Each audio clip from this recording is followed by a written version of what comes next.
ڕۆژتان باش سبێدە باش بۆ هیوام کە دەستپێکی ڕۆژەکە و دەستپێکی یەکەم ڕۆژی هەفتەتان بە خۆشی و شادی بەڕێ بکەن لەگەڵ پرۆگرامە جوانەکەی ڕۆژ باش. ئەمڕۆ زانین کە ڕۆژی جیهانی ڕادوێیە. ڕادوێ ئەو هۆکارە گرنگ و سەرەکیی ڕاگەیاندنە کە بە شێوەیەکی زۆر بەربڵاو تەشەنەی کردو هەرچەندە ئێستا زانین کە ئامێرە تەکنەلۆژیەکان یاخود ئامەرەکانی ڕاگەاندن هەموو لایەنەکانی زۆر بەرەو پێشچوونیان بەخۆبینیەوە و تەکنەلۆژیاوای کردووە کە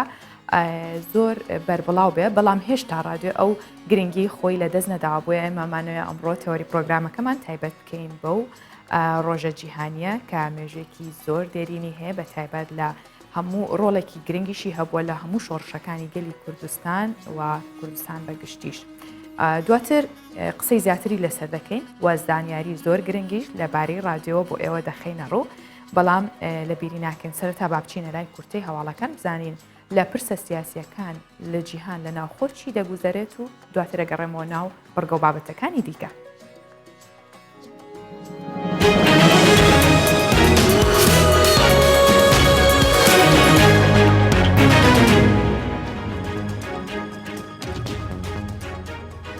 ئەمڕۆ بەهۆی تەشەنەکردنی کۆرۆنا ڕاگررتنی دەوامی ناوەندەکانی خوێندن لە عێراق تاوتوێ دەکرێت. وەزارەتی تەندروستی عێراق ڕایگەیان هەرچەندە تا ئێستا حاڵەتی توشبوون بە کۆرۆنایان تۆمار نەکراوە بەڵام ڕۆژانە ژمارەی توشبووان زیاد دەکات. هاوکات جەواد موسەوی سەرۆکی لیژنەی قەیرانەکانی کۆرۆنا لە پەرلەمانی عێراق ڕایگەیان ئەمڕۆ بەهۆی زیادبوونی ژمارەی توشبوانی کۆرۆنا و ڕاگررتنی دەوامی زانکۆ و ناوەندەکانی خوێندن بۆ 2 هەفتە و کەمکردنەوەی دەوام بە ڕێژەی لە 150 تاوتوێ دەکەن.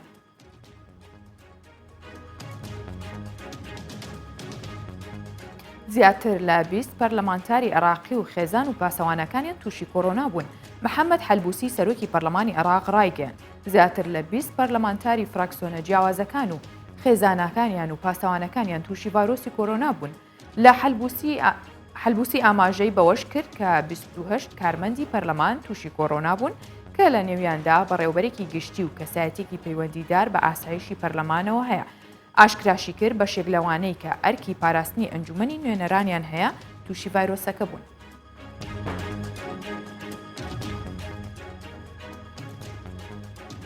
هێزەکانی ئەمریکا پێگەی سەربازی تەلعەلویان چۆڵ کرد و کەلوپەلەکانیان بەرەو عێراق گواستەوە. میدیای فەرمی سووریا بڵاوی کردوێتەوە هێزەکانی ئەمریکا پێگەی سەربازیان لە ناوچەی تەلعەلو لە باکووری ڕۆژهەڵاتی حەسەکە چۆڵ کردو و لە خاڵی سنووری نافەرمی تەلۆکۆچەر بەرەو عێراق چۆڵیان کردووە. هەروەها ئاماژە بەوەش دەکات ئەو هێزەی ئەمریکا کەلوپەلی سەربازیان لە ڕێگەی 4 هێلیکۆپتەر دوای ئەوەی لە بنکەی ئەلشەدادی نیشتۆتەوە بەرەو عێراق گواستۆتەوە. ئەمە لە کاتێکدایە ئەمریکا لە ماوەی 2 هەفتەی ڕابردوودا بنکەیەکی ئەلشەدادیان لە سنووری شارۆچکەی حەسەکە کردەوە.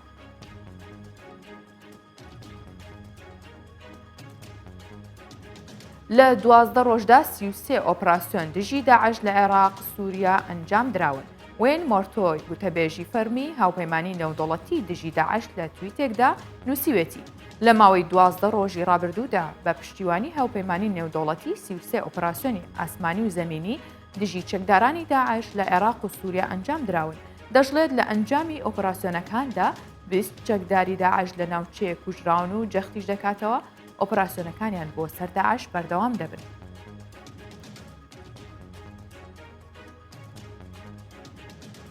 ڕێکخراوی تەندروستی جیهانی دەڵێت زانیاریان لەسەر چۆنیەتی بڵاوبوونەوەی ڤایرۆسی کۆرۆنا بەدەستهێنەوە. تێدرۆس ئەدهانۆم سەرۆکی ڕێکخراوی تەندروستی جیهانی ڕایگەیان ڕێژەی توشبوون بە کۆرۆنا کەم بۆتەوە. هۆکارەکەشی پابەندبوونی وڵاتانە بە ڕێنمەیە تەندروستیەکان. ڕاشیگەیان تیمەکانیان زانیاری گرنگیان لەسەر چۆنیەتی بڵاوبوونەوەی ڤایرۆسی کۆرۆنا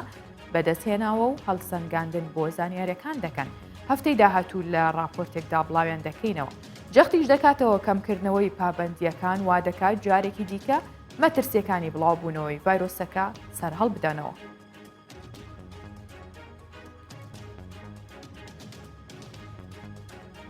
کورتەیەکم لە هەواڵەکان پێشکەشکردن.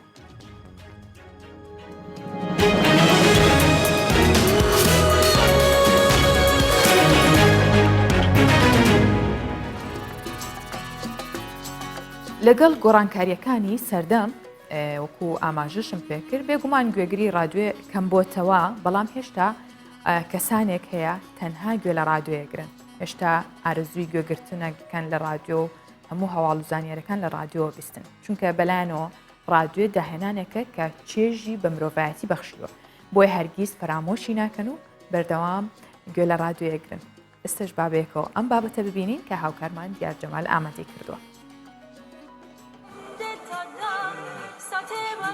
تاکە بەرگدووری بازاری بەرگدورانە کە هێشتا گوێگری رادیۆیە.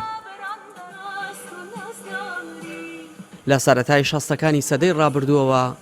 هەر کات لەسەر کار بێت تەنها گوێ بۆ رادیۆ کۆنەکەی شل دەکا کە ساڵانێکە پارێزگاری لێ دەکا.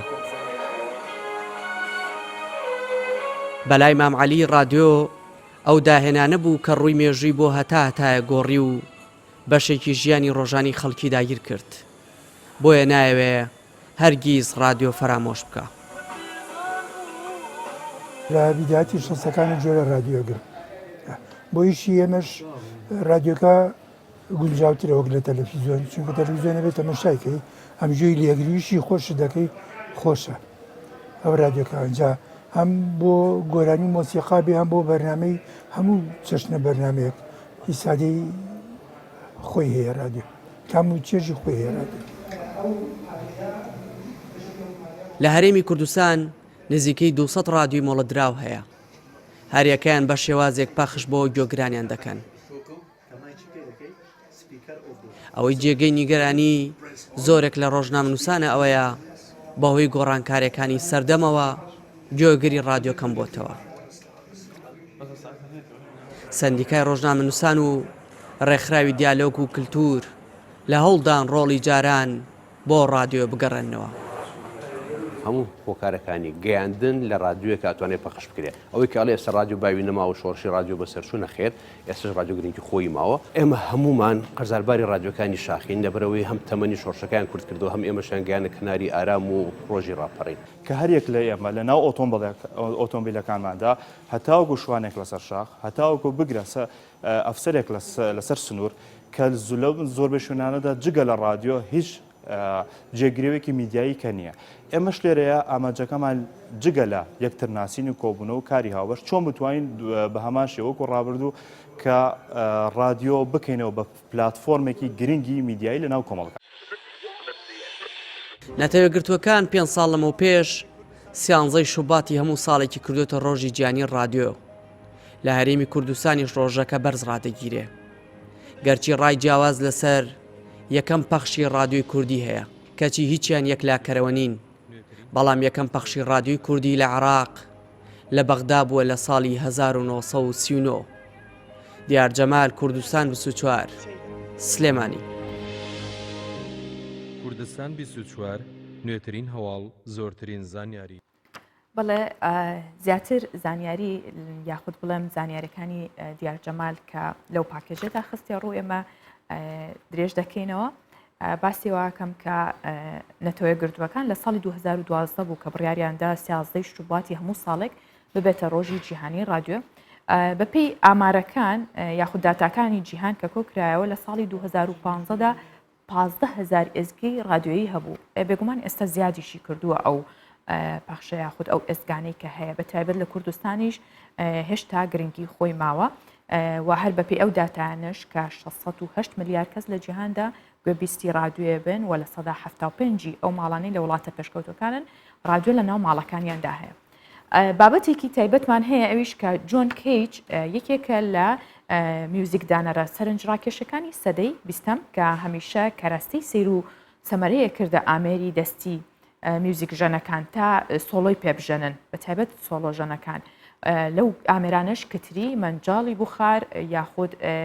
بانوێی گەرما و یاخود بڕخووی لەگەڵ ژێی ئامێری پیانۆ تێکەڵکێشە کرد تا پیانۆکە دەنگە سروشتێکی خۆی لە دەست بدات و دەنگێکی نوێی لێ ببسترێت. لە یەکێک لە پارچە ناوازەکانیدا لە ساڵی 1956دا نووسیوێتی تا ئێستش لە بۆنەکاندا چەندین جار نمایش کراوەتەوە ئەویش ئامێری دەستی ژەنیارەکان کە بریتی بوو لە رادیۆ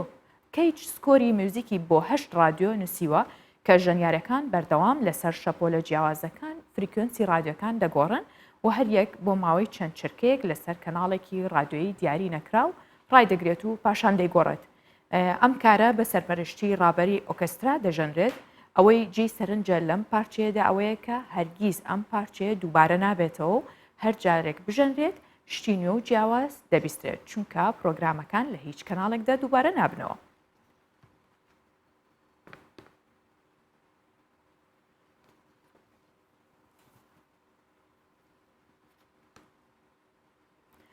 وەکو بینیمان لەو پارچە ڤیددیۆدا کە ژەنیارەکان تەنها لە ڕێگەی رادیۆکەوە پەخشێکی جیاوازیا خۆت میوزیکێکی جیاوازیان پێشکەش کرد ئەمەش بووە شاکارێکی جیهانی جۆن کەیج کە میوزیکژەیەکی یاخود میوزیکدانەرێکی ئەمریکی جیهانیە. ئێستا بینە سەر گفتوگۆی زیاتر هەر لەبارەی ئەم ڕۆژەوە تا بتوانین بابەتەکەمان دەوڵەمەندتر بکەین کە ئەتوانین بڵین زیاتر ڕۆڵی رادیۆ و کاریگەری ئەو ئامرازە میدیاییە چییە و چۆنە میوانداری دکتۆرە سارا محسین بەرزنجی کە مامۆستای بەشی ڕاگەاندنە دەکەین. بەخێر هاتی دکتۆرە. بەیانیت باش. بەیانی ئێوە و بینەرانیش باش و پیرۆزبایی ڕۆژ ساڵ ڕۆژی رادیۆ ئەەکەم لە تەواوی میدیاکاران و ئەو بەڕێزانەی کە درێژەیان هەیە لە خزمەتکردنی بیسەران لە تەواوی ئەو ئێزگانەی کە پەخشیان بەردەوامە لە هەرێمی کوردستان. زۆر باشە. منیش بەبیرم کەوتەوە نەک ئێستا دەرفەتە بۆی کە بڵام پیرۆزبایی لە هەموو ڕاگەنکەران بە تایبەت ئەو کەسانی کە لە رادیۆ و بە تایبەت پەخشی رادیۆی کوردستان 24 شەکەم. پیرۆز. میوانێکی دیکەشمان لێرە ئامادەیە کە مامۆستا عومەر فەرهادی ڕۆژنامەنووس و پامنێری پێشووی رادیۆ.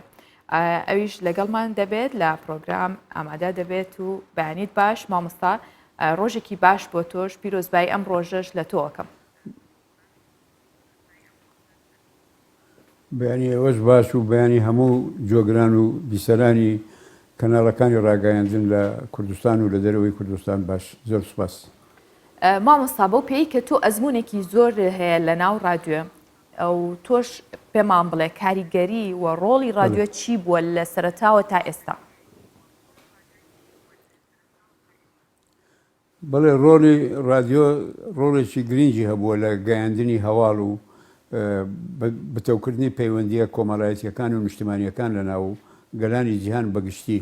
ئەو رادیۆیانەیە کە لە سەرەتا لە وڵاتانی ئەوروپایی سەری هەڵدا پاشان گەیشتە وڵاتانی ئێمە ئەوەی پێی دەڵێن ڕۆژهەڵاتی ناوەڕاست کە با بڵێن ئێمە کە هاوڵاتی ئەو وڵاتە بوون کە ناوی عێراقە لە بەغدا دانرا ئەو بەشی عەرەبیەکە پاشان بەشی کوردیەکە لە ساڵی 1940 دانرا پەخشی چەند کاتژمێرێک بوو وەکو ئێستانە بوو 24 کاتژمێر پەخشی هەبێ جگە لە هەواڵ و بەیاناتی بڵێن ئەوانەیە هینی حکومی ڕسمیەکان بڵاو دەکرایەوە لەگەڵ ئەوەش گۆرانی و هەندێک جار نمایە وەکو بڵێن پێیان دەگوت تەمسیلی دەکرد و چیرۆکێک دەکرا بە نمایشکردنی بەدەنگ تەنیا بەدەنگ. هەموو کەسیش رادیۆی نەبوو لە ماڵی خۆی یان لە شوێنی ژیانی خۆی چووکە رادیۆ بە نرخ و بە پارەش گران بوو و هەموو کەسێکی سەرەتا کە دەرچوو من لە بیرمە لە ساڵی چلەکان لە هەولێر کە دەرچوو ئەوەی ئەو ماڵی کارەبای نەبووایە نەیەتوانی رادیۆ بکڕی و رادیۆ بەکاربیێنی بە کەمی ماڵە دەوڵەمەندەکان دەبی کە کارەبایان هەبووە لە چایخانەکان زیاتر دادەندرا خەڵکەکە بوو تەنیا بە شەو بە پاش نوێژی بڵێن ئێوارە مەغریب دەچون لە چایخانەکان دادەنیشتن بۆ ئەوەی تەنیا جۆر لە رادیۆ بگرن لە گۆرانی بگرن جۆر لە ئەخبار بگرن. خەڵکەکە ئەوە ڕۆڵێکی زۆر باشی هەبوو کە پەیوەندێک کۆمەڵاتیەکانیشی زیاتر لە ناو خەڵک بەهێز دەکرد. بەڵێ مامۆستاگەڕێم وە لای تۆش بزانین لای دکتۆرە سارا کاریگەریەکی هەیە بە ئاراورد بە ئەو ئامێرە زیرەکانی ئێستا پەیدا بووە. ئەشزانین دکتۆرەکە زۆربەی ئامێرە زیرەکەکان ئێستا رادیۆی تایە. ئایا کاریگەری ماوە لە ناو ئامێرە نەشا یاخود ئەو ئەمرازانەی دیکەی ڕاگەیاندنیش با بڵێن بەراورد بە رادیۆ ینی چ کاریگەریەکی هەیە چ جیاوازێکی هەیە؟ بڵێ حتمما میدیا ڕاگەیاندن بە هەموو فۆرمە جیاوازەکانەوە وەکۆ کۆمەڵێک ئامرازی جەماوەری و سەرەکی ژیانی کۆمەڵایەتی هەرێکێک لەمانە دەور و کاریگەری خۆیان هەیە و هەتا دێش کاریگەریان ڕوو لە زیادبوونە. ئەگەر باسی کاریگەری میدیا بکەین میدیاش هاوشێوەی هەموو زانست و بوارەکانی تر لەگەڵ پێشکەوتنایە و گۆڕانی بەسەردادێت حتمما مرۆڤیش هاوڵاتیش لەگەڵ گۆڕانکاریەکاندا دەڕوات ئەوەی کە ئێستا زۆر باوە و لە جیهاندا دەتوانی بڵین کە کێبڕکێ میدیای تەقلیدی بەکۆی گشتی نەک بەتەنیا رادیۆ ئەکا میدیای نوێیە بە هەموو بەشە جیاوازەکانیەوە بەڵام ئەمە ناگاتە ئەوەی کە ئێمە لە مزداقیەتی رادیۆ وەکو پێویست کەم بکەینەوە رادیۆ تاوەکو ئێستا پێگەی خۆی ون نەکردووە بە هەندێک چین و توێژی تایبەتمان هەیە کە تاوەکو ئێستا بیسەر و جۆگری رادیۆن و رادیۆ بەکارهێنن بەڵام دەتوانین بڵین بە بەراورد لەگەڵ فۆرمە تازەکانی ڕاگەیاندندا پێگەیەکی لاوااستری هەیە ئەگەر چی وەکو خۆت ئاماژەت پێدا ئێمە ئێستا ئەتوانین تەنیا بیسەری رادیۆ نەبین بەڵکو بینەری رادیۆش بین لە ڕێگەی مۆبایلە زیرەک و سمارتفۆنەکانەوە بەڵام ئێمە زیاتر بەڕاستی دەتوانین بڵین بەکارهێنەری سۆشیال میدیا و ئامرازەکانی تری میدیای نوێین وەک لە رادیۆ. دکتۆرە پێدوانی ئەمە ساڵ بە ساڵ کاڵتر بێتەوە؟ ساڵ بە ساڵ کاڵترە بێتەوە ئەمە دەتوانین بڵین ڕاستێکی حاشا هەڵنەگرێنێک بە تەنیا رادیۆ بەڵکو تەنیا ڕۆژنامەش وەکو پێویست خوێنەری نەماوە چەندین ڕۆژنامەی جیهانیمان هەیە کە تیراژیان کەمی کرد و دواتر لە دەرچواندون وەستاون. رادیۆکانیش بە هەمان شێوە طبقەیەکی چینێکی زۆر سنووردار دەتوانین بڵین ئێستا جۆگری رادیۆ زۆر بە تەواوەتی سنووردارە بە بەراورد لەگەڵ بینەری تەلەڤیزیۆنەکان یاخود بەکارهێنەری تەکنەلۆژیای نوێ. ڕاستە بەڵێ دکتۆرە با پرسیارێک لە مامۆستا عومەر بکەین بزانین ئایا پێشتر یاخود بڵێن ڕۆژنامەنووسی رادیۆ ئەو کەسانی کە لە رادیۆدا پامنێریان کردووە ڕۆژنامەنووسیان کردووە چ جیاوازیەکی هەیە لە بەراورد بە هەر ڕاگەاندنێکی دیکە بۆ نمونە تەلەڤیزۆن بێ یاخود ڕۆژنامەی کاغەز بێت یاخود گۆڤارەکان بێت؟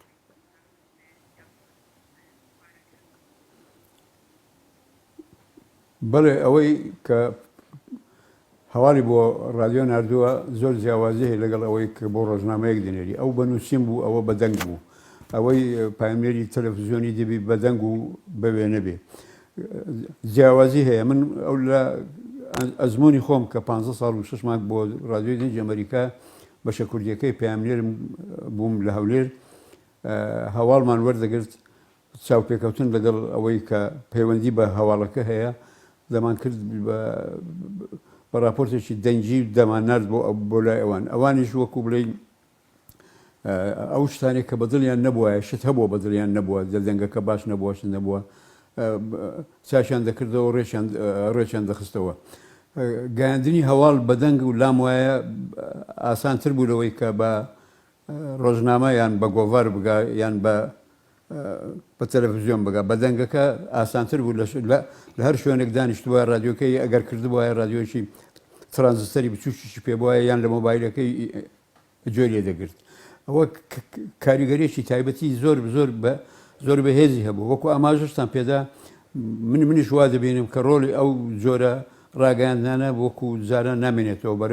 بەرەو کزی دەڕوا زیاتر خەڵکەکە بە شتی تر پەیوەندی دەکەن بە مۆبایل و بە شتانە ئاگایان لە هەموو هەواڵ و ڕووداوێکەیە. ئەو ڕووداوانەی کە ڕوودەدا لە وڵاتی ئێمە با بڵێن ئەمە بە زمانی کوردی کە دەمان نرد بە شێوازی سۆرانی بووە بە شێوازی بادینی بووە ئەوان نوێن دەرێ ئەو جیاوازیان نەدەکرد مهم ئەوە بوو بە هەواڵەکە بگە بە بێلایەنی و بە دەنجێکی پاک و ڕێک و پێک و خەڵکەکە ئەوەی ڕێی خۆی پێشان بدا. جار هەبووە خەڵک هەبووە لە چاوپێکەوتنێک ڕخنەی لە سیاسەتی ئەمریکا گرتووە کە رادیۆکە ئەوان بووە حکوومەتی ئەمریکا بۆ پیان ناخۆش نەبوودیان گۆ قەیناکەم مادەم هینی پەیوەنیە ینی سوکایەتی پێکردن و وەکو بە عەربی دەڵێن تەشهیر و زەم و ئەوانەی تێدا نەبووە. گرنگترین ئەوە شت ئەوەیە ئێستاکەش من پێم وایە رادیۆ ڕۆڵی خۆی هەر دەمێنێ کەمیش بکاتەوە بەڵام هەر بای خۆی ئەو هینێ هەیە چونکە هەموو کەس ناتوانانی بەرامبەر تەلەڤیزیۆن دابنیشێ لەوانەیە نەخۆش بێ لەوانەیە چاوشتی باش نەبێ جۆی باش بێ دەتوانانی جێر لە رادیۆ بگرێ. ئێستاکە ڕاگەاندنی کاغەزی کە پێی دەڵێن ڕۆژنامە و ئەوانە بەڕاستی ڕۆلیان زۆر کەم بۆتەوە خوێندنەوە زۆر کەم بۆتەوە لەبەر ئەوە لام وایە رادیۆ ڕۆڵی خۆی هەردەمێنێ. باشە مامۆستا بەو پێی کە ساڵانێکی زۆر کارت کردووە دروستە کە ئەوتری ئەگەر کەسێک یاخود ڕۆژنامەنووسێک لە رادیۆ دەستی پێ کردبێ و لە رادیۆدا تەواو فێری کاری ڕۆژنامەنووسی بێ وەکو ئەوە کە ناوەندێکی خوێندنی تایبەت بە ڕاگەاندنی تەواو کردبێت؟ بێگومان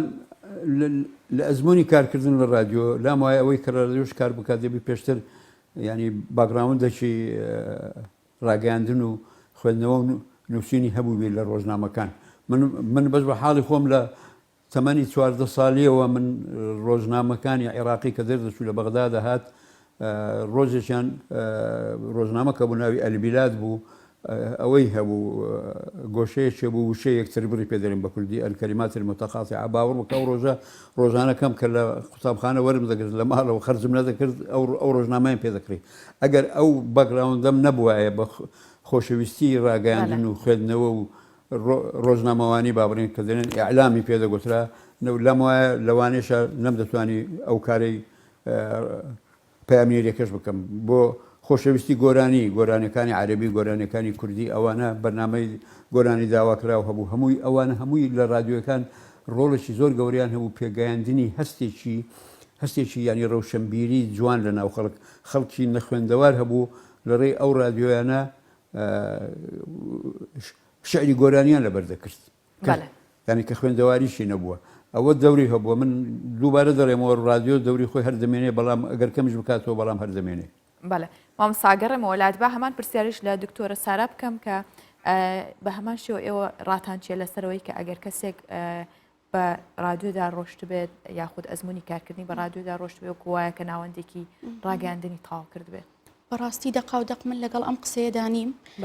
نەکتەنیا رادیۆ بەڵکو هەر ڕۆژنامەنووس و میدیاکارێک ئەزمموی قوڵ ببێتەوە لە نێو هەر ئامرازێکی ڕاگەیاندندا دەتوانێت وەکو کەسێکی میهەنی تەماشای بکەی بەڵام وەکو کەسێکی ئەکادمی و پرۆفێشناڵ هەتاوەکو ناوەندە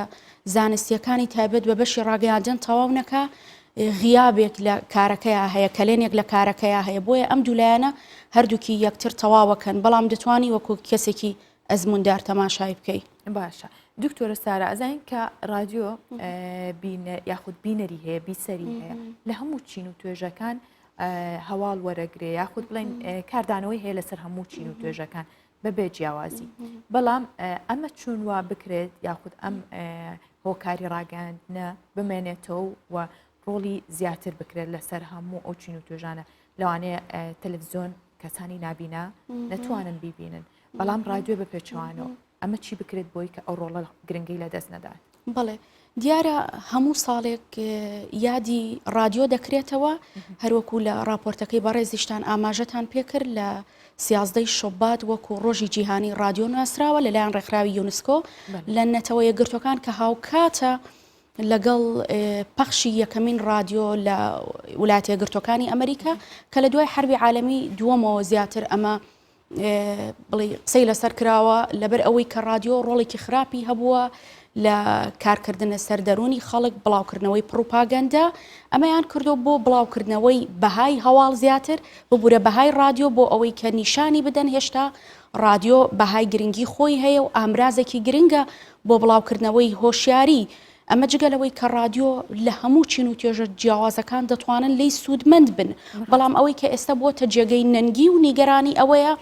کە هاوڵاتی بۆ خۆی ئەمە ڕاستیە لە بەردەم چەندین بژاردەی جیاوازە لە بەردەم چەندین ئامراز و پەیامی جۆرا و جۆرایە کە سەرپشک و ئازادە لە هەڵبژاردننی دیارە ئەوانش کێبڕکێ ئەکەن لەسەر ئاستی گەیاندنی خێرای هەواڵ و زانیاری هەروەها ئاسانی بەکارهێنار ئێمە ناڵین رادیۆ بگرە هەر زۆر مەسرەفی هەرزانترە لە تەلەڤیزیۆن و بەردەستە و زۆر بە ئاسانی دەتوانی بەکاری بهێنی بەڵام بۆچی مەسەلەن ئێمە بیسەری ئێمە تۆراوە یاخود وەکو پێویست گۆگرمان نییە بۆ رادیۆکان لەبەر ئەو ڕۆڵە لاوازەی رادیۆیە کە هەیەی بە بەراورد لەگەڵ پێشتر ئێمە ئەزانین بە تایبەتی لە سەردەمی شاخ لە کاتی شۆڕشە جیاوازەکاندا رادیۆ بە شادەماری ڕاگەیاندن ناسراوە زۆرترین کاریگەری هەبووە لە بڵاوکردنەوەی هۆشیاری سیاسی و کۆمەڵایەتی و کللتوری و هەروەها ڕۆحی شۆڕژگێری بەڵام لە ئێستادا دەبینیت کاڵ و کرچی لە تەواوی پرۆگرامەکاندا هەیە رادیۆ بەڕاستی پێت بڵێم نەیتوانیەوە ببێتە سەرچاوەیەکی بەهێزی هەواڵ و زانیاری کە کێبڕکێ لەگەڵ ئامرازەکانی تری ڕاگەیاندندا بکە ئەمە لەلایەک لەلایەکی تر ئێمە دەزانین هەم لە تەلەڤیزیۆنەکان هەم لە ئامرازەکانی تر کەلێنی شتگەلێک هەیە بۆ نمونە غیابی سەرچاوی زانیاریەکانت هەیە غیابی کۆمەڵێک بەرنامەی کللتوری و فەرهەنگیت هەیە لە تەلەڤیزیۆنەکانە رادیۆکان دەتوانن ئەمە پڕ بکەنەوە بەڵام بەداخەوە بە شتگەلێکی لابەلا پرۆگرامەکانیان ڕۆژانە پەخش دەکەن کە ئەمەش بەڕاستی جێگەی گرنگی بیسەر نییە. پێ وایە کە هاوڵاتی کاتی هەیە بۆ رادیۆ هێشتا چونکە زانین کە ئێمە زۆربەی کاتەکانمان بە ناو ئۆتۆمبیل و هاتوچۆ بەسەربێنەوەش یەکسەر دەستەبین بۆ رادیۆی ئۆتۆمبیلەکە و بەکاری هێنین ئەمە مەجالێکەیە بەوەی کە ئەگەر بڵێن ڕاگەیاندکاران لە ڕێگەی رادیۆ پەیامەکانیان بگەێنن. ئەگەر رادیۆ بتوانێت ئاستی خۆی بەرز بکاتەوە بێگومان بۆنە ئێمە کاتی گوێگرتنی رادیۆمان هەیە ئەگەر چی لە سیەکان هەتاوەکو حەفتاکانی سەدەی ڕابردوو لە سەدەی 20 دەتوانین بڵێن رادیۆ زۆرترین کاریگەری هەبووە بە سەردەمی زێڕینی رادیۆ ناسراوە بەڵام ئێستاش ئێمە ئەو کاتەمان هەیە هەر خانمانی ماڵ هەر خانمانی ماڵی سەدەی ڕابردوون دەتوانن بگەڕێنەوە ئاشنایەتی و هاوڕێتی چکە رادیۆ بەڕاستی پێت بڵێم لە سەدەی ڕابردوودا وەکو ئەندامێکی خێزان تەماشای کرا وەکو یەکێک وەکو هاوڕێک مامەڵی لەگەڵا بکراوە ئێستش ئێمە بەشێکی کاتەکانمان ڕۆژانە کە دەچینە دەوامەکانمان لەناو ئۆتۆمبیلەکانە یاخود لە نێو هۆکارەکانی گواستنەوەیە دەمێنینەوە دەک لە کوردستان ینی رادیۆ لە هەموو ئامرازەکانی هۆکارەکانی گواستنەوە هاوڵاتیاندا ڕۆڵی خۆی هەیە ئێمە دەتوانین ئەو کاتانە ئیستیغلال بکەین ئەگەر بێت و رادیۆ بە پڕبەرهەم و بە ئاستێکی بەرزترەوە بەرنامە و پرۆگرامەکانی خۆی پێشکەش بکات. ڕاستە ئەمە باسیوت کرد کە چەندێک ڕۆڵی هەیە بە بگەڕینەوە لای مامۆستا عومەر بزانین ئەو ئاستەنگانە یاخود ئەو ڕێگریانە چییە لە بەردەم رادیۆ کە نەیتوانیوە ئەو کاریگەری لە ڕابردوو هەیە بوو ئێستش بە بەردەوامی بمێنێتەوە. بەڵێ خۆی ئەو پێشکەوتنە تەکنۆلۆژیایی کە ئێستاکە لەسەر ئاستی هەموو جیهاندا هەیە ئەمە کاریگەری کردووە لەسەر ئەوەی کە رادیۆ ئەو ڕۆڵەی جارانی نەمێنێ پێشان هەر ئەو دەتوانین بڵێن تاکە کەناڵ بوو تەلەڤیزیۆنیش پاشی رادیۆ پەیدا بوو لەبەر ئەوە زۆر ئاسایی ئەگەر ئەو ڕۆڵەی جارانی نەمێنێ ئێمە گەر نازانم بگەڕێنەوە ساڵانی پەنجاکان و چلەکان و شەستەکانی سەدەی ڕابردوو ئەو رادیۆیانەی کە هەبوون زیاتر رادیۆکانی عەرەبی بوون رادیۆی کوردی هەبوو رادیۆیەکە بوو رادیۆی یەریڤان پایتەختی کۆماری ئەرمینیای سۆڤێتی کاتی خۆی هەبوو ئەو رادیۆیە لێرە جۆگری هەبوو رادیۆ لە ئێران هەبوو رادیۆی کوردی رادیۆ کوردەکەی خۆمان رادیۆیەکانی شۆڕش کە یانی کە دکتۆرش ئاماژەی پێدا لێرە حکوومەتی عێراقی هینێکی لەسەردادەنا تەشویشێک رادیۆیەکە بوو پێیان دەگۆ العێراق الحوڕ کە ئۆپۆزیسیۆن بوو کە دژی ڕژێمی عێراقی بوو لە براگ لە چکۆسلۆڤاکیا پەخش دەکرا لێرە دووبارە ئەویان لەسەردادانە وەکو پێیان دەگوت تەشویش هانیان پێدەگوت بۆ ئەوەی جۆگر باش جێ لێ نەبی ڕۆلی رادیۆ ڕاستە کەس بووە بەڵام وەکو ئاماژەش پێدرا دەکرێت ئەو هینەی ینی هەر خۆی وەکو خۆی بمێنێتەوە رادیۆیەکە بوو پێیان دەگۆم حتى الشرق الأدنى للإذاعة العربية ئەوە لە قوبرس پەخشی دەکرد حکوومەتی بەریتانیا بوو لە 5 حوزەیرانی 1956 کە شەڕەکەی ئینگلی بەریتانیا و فەرەنسا و ئیسرائیل چون لە وڵاتی مسریاندا کە پێ بەشەری پۆرسعید ناسراوە یەکەم ڕۆژ گوتی هونا لەندەن بووە لەندەن ئەو رادیۆی جۆگری تایبەتی خۆی هەبوو ڕاستە هەواڵی زۆر ڕاستگۆ و ڕۆژ زۆر بە بەڵانس بڵاو دەکردەوە مامۆستا عومەر لە تەمەنی کارکردن تا لە رادیۆ چ بە سەرهاتێکی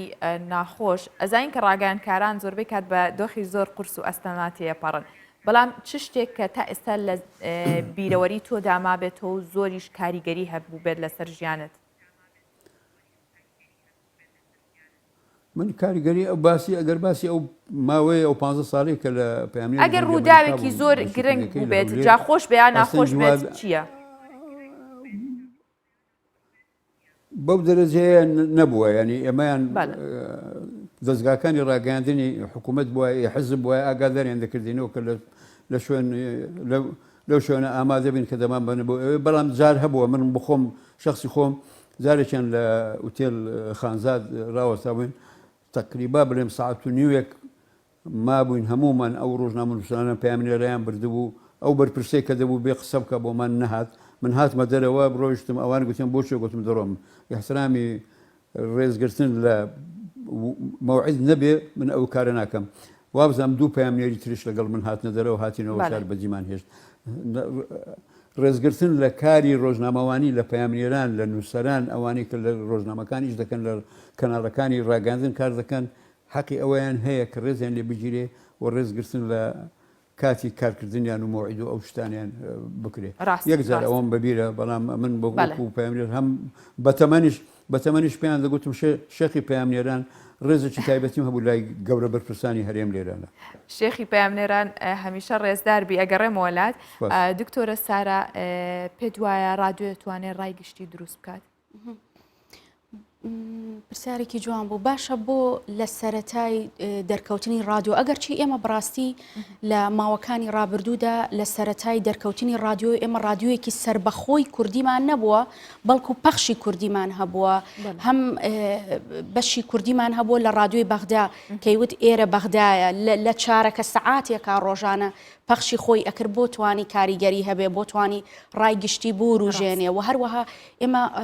پەخشی کوردیمان لە چەندین ڕادیۆی تر هەبووە لە بەیروت هەمان بووە لە فەڵەستین هەمان بووە لە ساڵی پەنجاکانە لە سەردەمی جەمال عەبدولناسرە پەخشی کوردیمان هەبووە ڕادیۆی کوردی ئەگەرچی هەندێک لە سەرچاوە مێژووەکان دەڵێن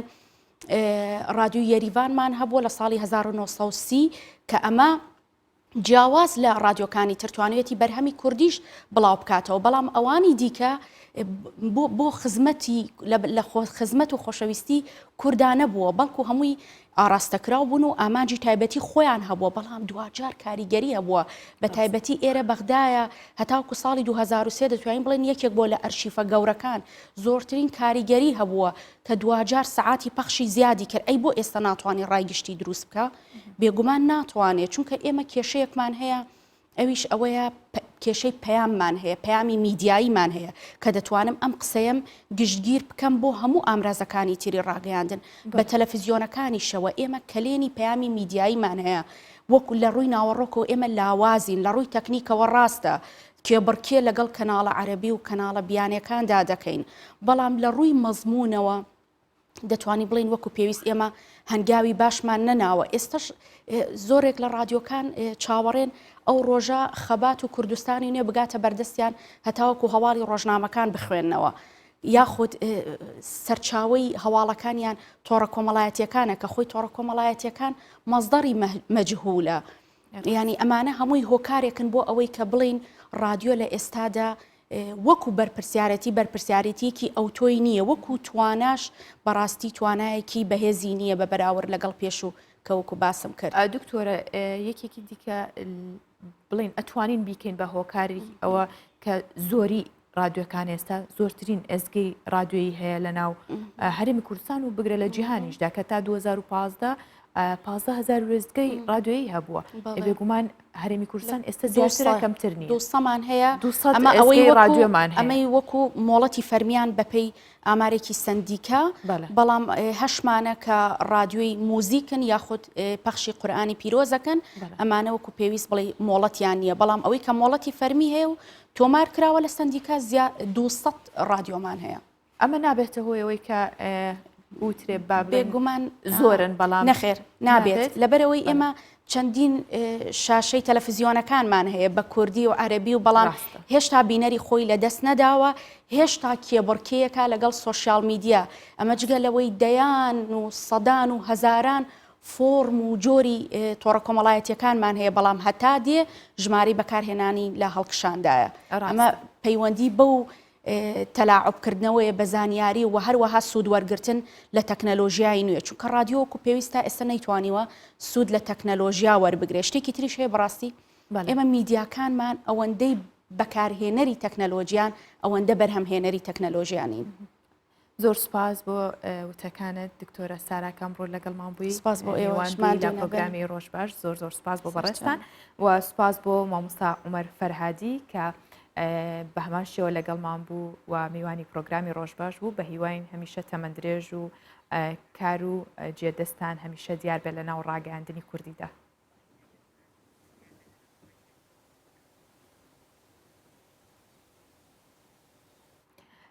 با ئێستا بەیەکەوە بزانین ڕەوشی کەشوهای شارەکانی کوردستان چۆنە لەکوێ بارانە بارێت چونکە وەبزانم خەریکابێ بە بەهار و بارانبارین هیچ وەرزێ و دیار نییە خو بڵێن دەنگی نییە.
کەشوهەوا لێرە وەک بەهارە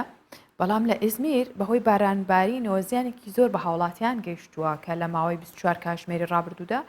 شەپۆلێکی بەلێزمەی بارانبارین شاری ئیزمیری لە تورکیا گرتوتەوە ئەوەش بووەتە هۆی دروستبوونی لافا و کۆبوونەوەی ئاو لە ناو شەقام و گەڕەکەکان بەشێک لە ماڵی هاوڵاتیان و ئۆتۆمبیلەکانیش ژێر ئاو کەوتون ئەوەندە بارانەکە زۆر بووە. تیمەکانی فریاگوزاری شارەکە بەردەوام لە هەوڵی ڕزگارکردنی کەلوپەری هاوڵاتیان و کردنەوەی ڕێگاکە دابوون و کاریان کردو بۆی کە هاوڵاتیان زیانی زۆریان بەرنەکەوێت هەرچەندە بەهۆی لافاوەکەەوە زۆرێک لە کەلوپەلەکانیان لەدەست داوە بەڵام تیمەکانی فریاگوزاری لە ئیزمیر هەوڵیان داوە بیان پارێزن و ڕێگاکانیش بکەنەوە تا ئاوەکە نەچێتە ناو ماڵەکانەوە زیانی زۆریان پێ نەگەێنێت.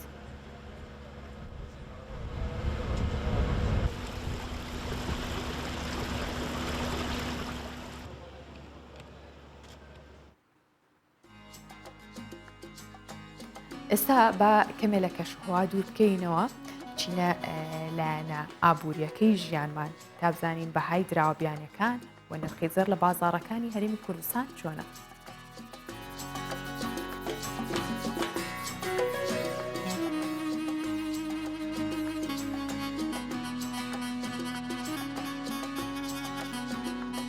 $100 ئەمریکی بەرامبەر بە 146,000 دیناری عێراقیە و 100 یۆرۆ بەرامبەر بە 177,250 دیناری عێراقیە، 100 پاوەندی بەریتانی 202,000 دیناری عێراقیە،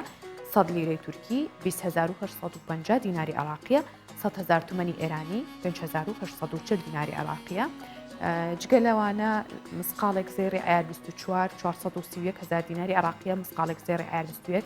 380,000 دیناری عراقی و مسقالێک زێری ئایار 18 323,000 دیناری عراقیە.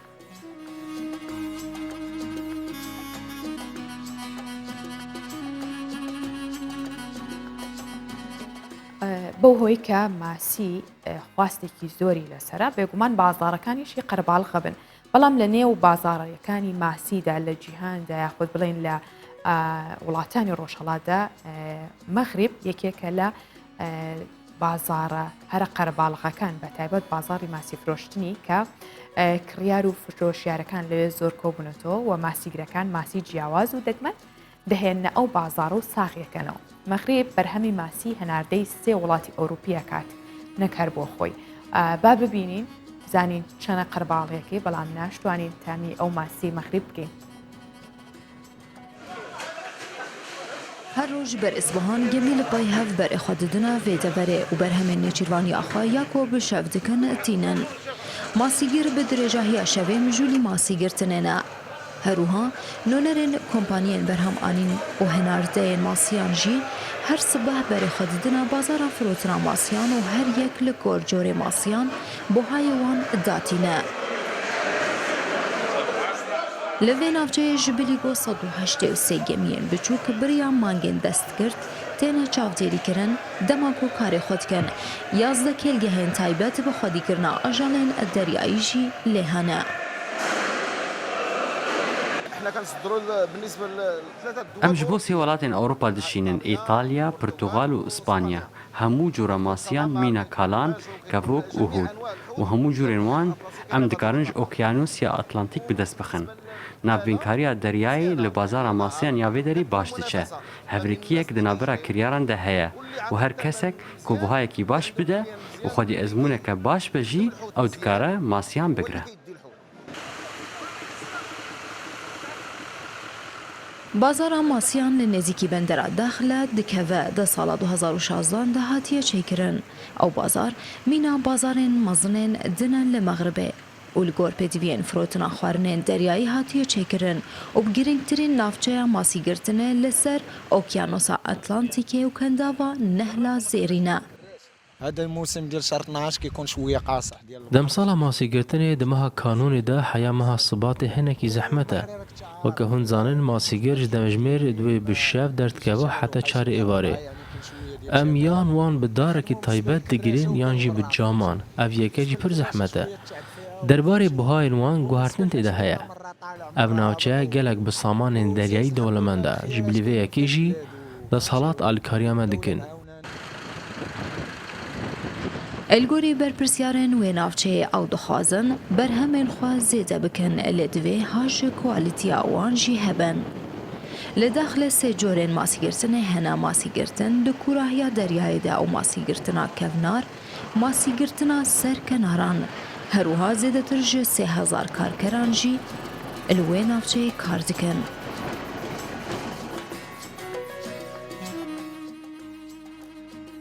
زۆر جار پرسیاری ئەومان لا دروستە بێ کە ئەگەر سەرۆکی وڵاتێک چۆن یاخودکارەکانیەکە بێ ژنەکەی لە چ خۆش و نازونامەتێکا بێ. ئێستا باسیەوەتان بۆکەم کە مێلانیا چۆن کاتەکانی بەسەربات بەتایبەت دوایەوەی کە ترەمپ لەسەر حکوم لاچۆ و جۆن یاخود بڵێن ئەو لە سەرۆکی ئەمریکا نەماوە ئێستا تازە بوو بە سەرۆکی پێشوو. ڕۆژنامەی دەیلی میرەر بڵاوی کردوتەوە کە مێلانیا ترامپ هاوسەری دۆناڵد ترامپ سەرۆکی پێشووی ئەمریکا دوای ئەوەی کۆشکی سپی جێهێشتووە و لە فلۆریدا نیشتەجێ بووە. ئەم خانمە زۆربەی کاتەکانی بە مەساژکردنی دەموچاوی بەسەرەبات خەریکی جوانکاری خۆیەتی و هەروەها زۆرینەی ئێوارەکان لەسەر بالکۆنی ماڵەکەی لەگەڵ هاوڕێکانی ماسیە خوارد واتە هێشتا هەر بە شاهان و باشاژنێتی ئەژی. ڕۆژنامەکە ئاماژی بۆش کردووە کە هێشتا مێلانیا زۆر نیگەرانە لەوەی کە لایەنگرانی ترەمپی هاوسەری هەڵیان کوتایە سەر کاپیتۆل و شێوی لێکەوتەوە. دەیلی میرەر نووسیوێتی مێلانیا ترامپ ژمارەیەک تێبینی بۆ جێلی بایدن هاوسەری جۆ بایدن سەرۆکی ئەمریکا جێهێشتووە. بێگومانەوە شەبێتە پرسیار ئەبێت چ تێبینیەکی جێهێشت بێ چەندە لە تۆڕ کۆمەڵایەتیەکان چەندین وشەیە خۆ چەندین باس و خواسی تەنس ئامێزیشی لەسەر نووسرا و بڵاوکرایەوە. ئێستا بابەتێکی دیکەمان هەیە کە هاوکارمان ئاوارە هەورامی بۆی ئامادە کردوین کاوە یاری خەڵکی کرماشانە و یارسانیشە کاوە تەمەنی 34 ساڵە ماوەی 16 ساڵە لە سویدەژی کاوە بڕوانامەی لە بواری ئارایشگا بەدەستهێناوە و یاخود بڵێن 11 ساڵە لە سوید کاری قشتاشین و ڕەنگکردنەکات لای خۆمان پێوترێت دەلاکخانەکان. هاوکارمان وەکووتم کە ئاوارە هەورامی ئەم بابەتەی لەسەر ئەم کەسە خودت ئەم کوڕە ئامادە کردووە کە چۆنێتی کارکردنی کاوەیە لە ئارایشگەکەیدا و ئەو کاتێک کاوە لەگەڵ هاوپیشەکانی دیکەی بەوە جیاکرێتەوە کە ئەو بەدەم گۆرانی وتنەوە کاری ڕەنگکردن و قشتاشی نەکات. کاتێک کارەکەیەکات دەستکات بە گۆرانی وتن و سەردانیکەرانیشی دڵخۆشەکات. سڵاو لە بینەرانی ڕۆژ باش، ئەمڕۆژ باسی ئەوەی دەکەین کە چۆن بتوانین قژ بپارێزین بەر لە ئەوەی کە ئێمە ڕەنگی بکەین و دوای ڕەنگکردنی چێ پێویستە کە بتوانین ئەو مووە لە سووتاندن بپارێزین. ئێستا دەمەوێت قژی دیکۆلۆرەکەم لەبەر خاتری ئێوە بکە کە بتوانم قژی زیاتر نەسووتێنم بەڵام بە دەرسەتێکی زۆر کەم.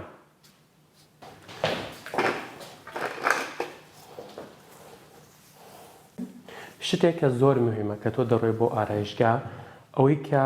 کڤالەتی قژی خۆت زۆر مهمە کە بڵێ بە ئەو کەسێکە کە قژت دروست دەکە قژت نەسووتێنێ. اینجا هەر ڕەنگی کە پێویست بێ کە تۆ ئەنجامی بدەی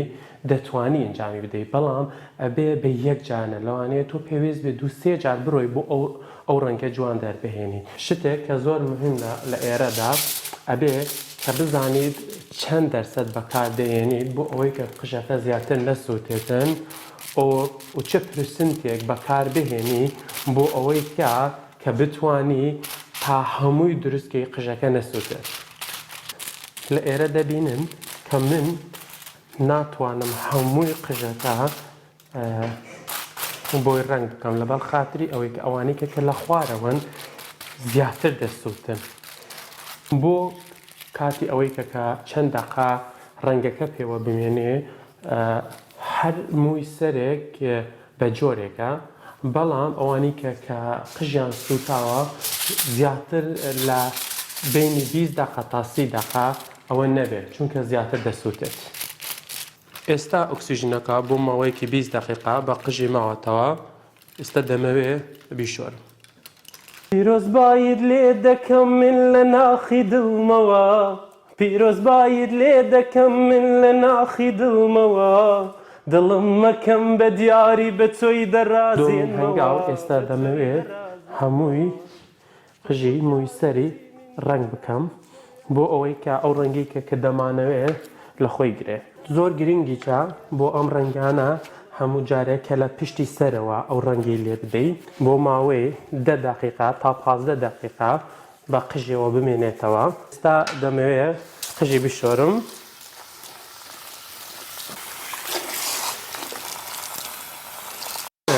بۆکەم بۆ خوارە.